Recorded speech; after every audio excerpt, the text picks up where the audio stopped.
From this to this.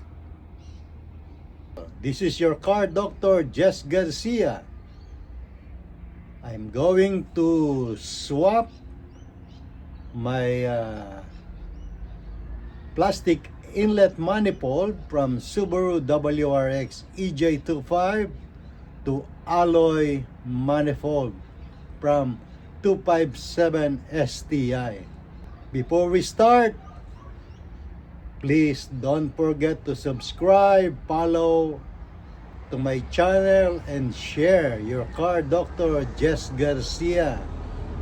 From this one to this one. Before we start, don't forget to subscribe, like, and share to my YouTube channel, your car doctor, Jess Garcia. Then I'll show you what do we need to do to swap the plastic manifold to alloy manifold from EJ257 STI engine. To do that, we have to use all the wiring harness from this engine, because the difference is the head from the STI and the EJ25 WRX is different. So we have to use the wiring harness for this engine.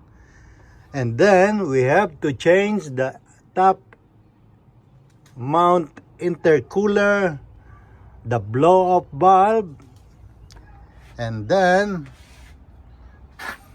the turbo.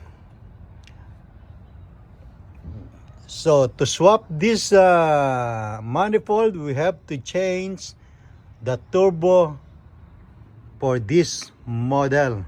My next video, I will show you how to do this, to swap the plastic inlet manifold to alloy manifold from STI 257 engine.